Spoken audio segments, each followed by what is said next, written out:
Tom, thank you for proving that the impossible, when pursued with heart and precision, can indeed become inevitable. This may be the first Oscar and his first Oscar, but for what I have seen and experienced, it will not be the last. It will not be the last. It will not be the last. Tom Cruise has 3 Oscar nominations, one for playing a man who can't walk, one for playing a guy who sells confidence for a living, and one for playing a man so ugly on the inside that it's hard to watch and hard to look away from at the same time. And somewhere in all of that, everyone forgot Tom Cruise can actually act. Now he's under a bald cap, a fat suit, and a Texas accent playing an oil tycoon for the director who gave Leonardo DiCaprio his only Best Actor Oscar. Let us not take this planet for granted. I do not take tonight for granted. Thank you so very much. Let's start with the image. Close your eyes and think of Tom Cruise. What do you see?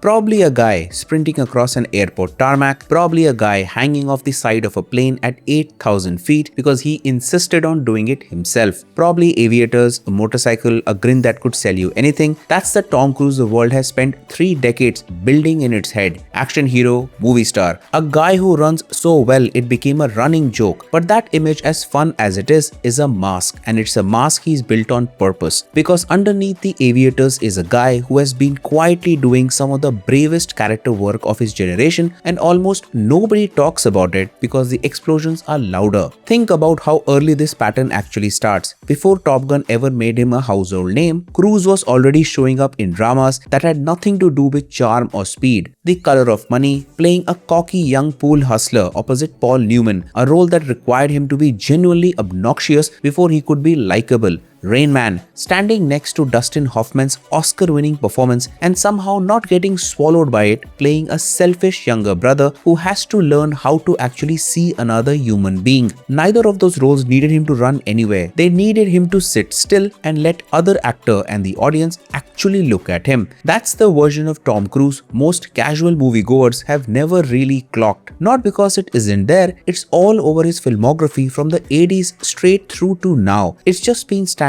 in a shadow of a much louder, much more profitable version of him. Go back to 1989. Cruise is 27 years old, still mostly known as the kid from Risky Business and Top Gun. There's one thing I've learned in all my years. Sometimes you gotta say, what the make your move.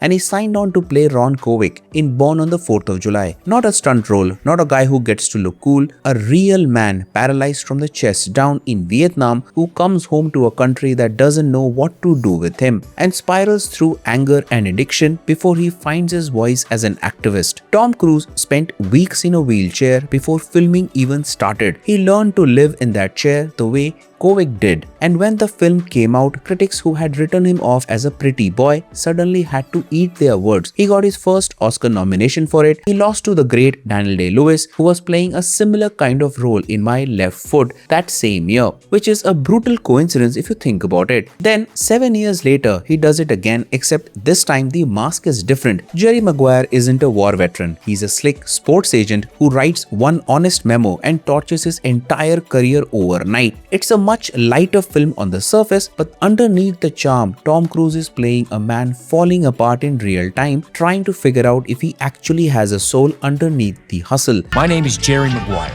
I'm a sports agent. You could say I'm at the top of my game, but something just isn't right. Second Oscar nomination, second loss, this time to Geoffrey Rush for Shine. And to be honest, Geoffrey Rush was winning that hands down. If you haven't seen Shine, add that to your watch list. How much are you prepared to give to your music, David? Everything.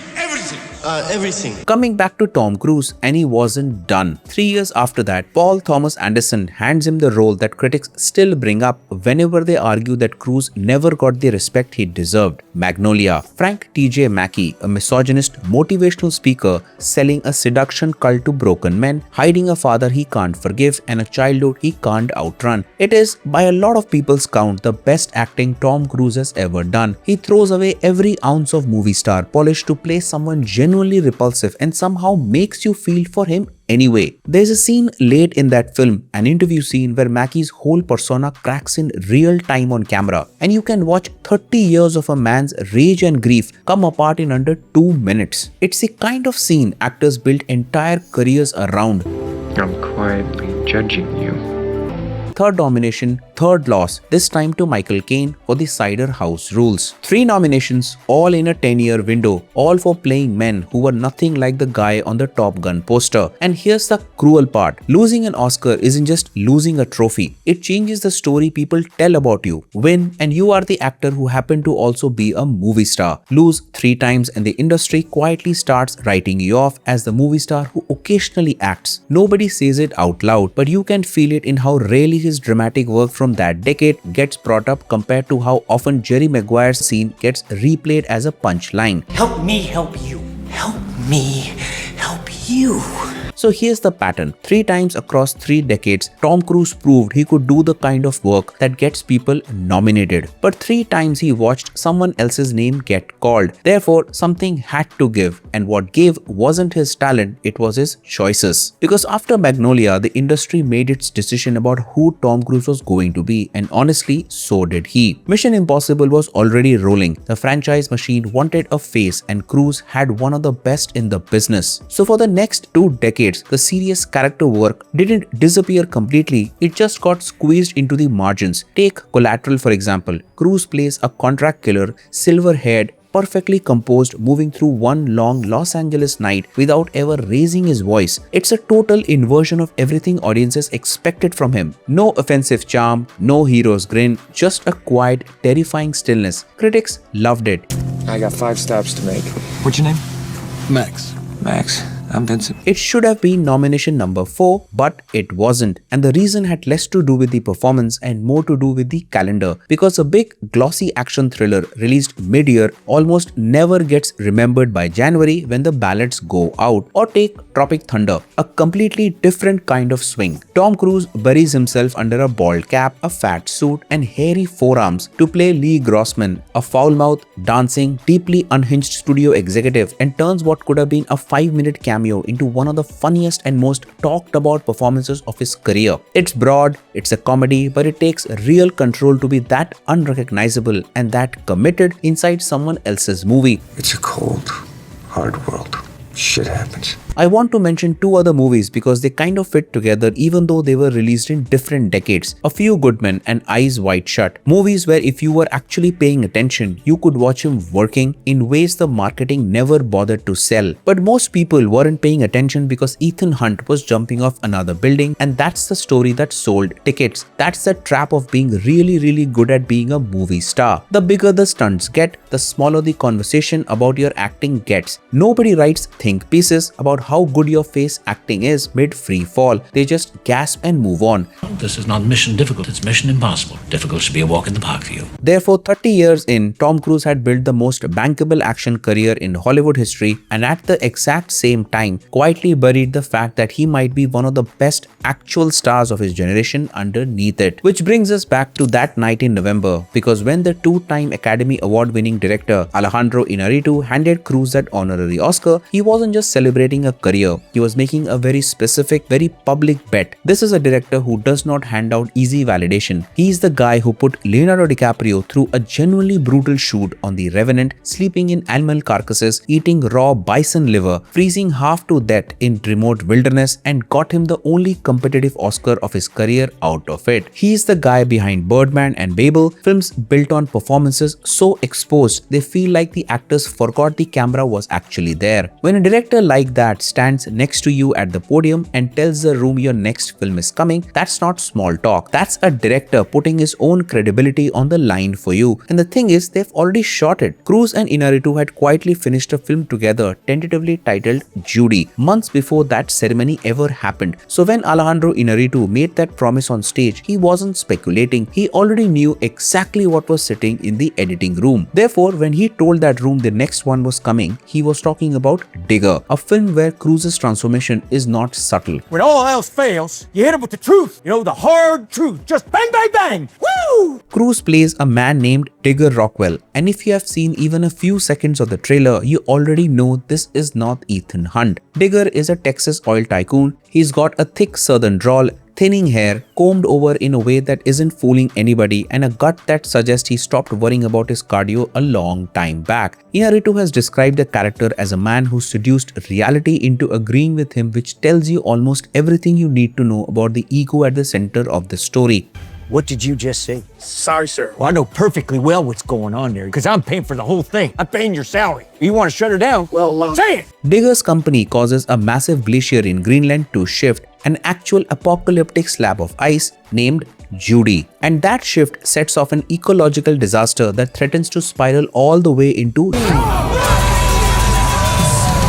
Digger's solution to the crisis he caused is about as subtle as the man himself. He wants to drop a missile on it, and he wants to do it while telling a compelling story. Help me shape the story. They already know the story. They know the facts. The story is yet to be told. This is Inarritu's first English language film since The Revenant, and the studio is billing it as a comedy of catastrophic proportions. Mr. President, we're utterly unprotected against a disaster of this magnitude. what's our worst case scenario? $18 trillion, sir. Think about how strange that sentence actually is. The director who nearly pulled his entire cast and crew through one of the most punishing survival films ever shot is now making a pitch-black satire about a billionaire trying to nuke his way out of an environmental catastrophe he personally created. Digger here got us into this mess, and Digger's gonna dig us out again. And he's doing it with the same actor who once played a paralyzed war veteran and a broken motivational speaker, except now that actor is buried under prosthetics, playing a man who is arrogant, delusional, and somehow still weirdly human underneath it all. Is that all the bad news? There's the nuclear waste, too. John Goodman plays an ailing US president who tells Digger in no uncertain terms that he made this mess and he's the one who has to fix it. Sandra Huller, Jesse Plemons, Riz Ahmed, Sophie Wilde, Emma Darcy, Michael Stuhlbarg, all circling this story, all serious actors who don't sign on to vanity projects. Nobody involved in this film is here to watch a movie star play dress up for 20 minutes. This is a real, fully realized character built by a filmmaker who does not let anyone coast, played by an actor who has spent 3 decades proving on the rare occasions he lets himself that he can do exactly this kind of work. And you can feel that seriousness in the footage itself. The tone the trailer strikes is genuinely strange, and strange in a good way. It plays the apocalypse completely straight, while the man causing it treats the whole thing like a minor scheduling conflict. Now, glacier over there in Greenland, it shifts 5 feet. Now, this desk in front of me is bigger than 5 feet. What do you want me to shut down a $1 billion platform over something that's 10 times the size of my That's a hard needle to thread. Lean too far into the comedy and the disaster stops feeling real. Lean too far into the disaster and the satire disappears. But the footage holds that balance, letting Digger's arrogance sit right next to genuinely terrifying images of a glacier the size of a mountain range grinding across the landscape, and somehow neither cancels the other out. That's not an accident, but a director who has spent his whole career building tension out of contradiction, now pointing that same instinct at comedy for the first time. And that's the part that makes this so different from everything else Cruise has done in the last 20 years. At his rate, he easily has another 60 years of careers and award ahead of him. We will not be here, but you will be here. He didn't need this. He just walked away from the biggest action franchise of his career at its absolute peak, and he could have coasted into his 60s doing whatever safe, comfortable thing he wanted. And you really think we can do this? We're going to do it. Instead, he signed up for months of prosthetics, a southern accent he had to build from scratch, a body he had to unbuild on camera, and a director whose entire reputation is built on making actors suffer for the performance. Nobody does that by accident. You don't put yourself through that unless some part of you is chasing something specific. You're goddamn right. Therefore, here's the case. This is a guy with 3 real nominations on his record, a filmography full of proof he can do exactly this kind of work when he chooses to, stepping directly into the hands of the director who just told Hollywood out loud It will not be the last. that his story wasn't finished. If anything, the honorary award makes the bar higher, not lower. Now he has to actually deliver in full view of everyone watching to see if Inarritu's prediction holds up. And based on what's in that trailer, it looks like he might. Because the transformation isn't cosmetic, it's a full rebuild of everything audiences associate with Tom Cruise, in service of a character who is by every account from the people who made this film uncomfortable to watch in the best possible way. That's the kind of performance that gets remembered, not because it's loud, but because it's honest about how ugly ego can look up close. So if the film lands anywhere close to what that footage suggests, don't be surprised when Tom Cruise's name shows up in the Best Actor conversation this award season. If you stand next to him, you know that you start to wonder if the rest of us belong to a completely different, rapidly decaying species. If you found this video insightful and are interested in watching more, check out the latest video on Avengers Doomsday right here. Thanks for watching and I'll see you in the next one.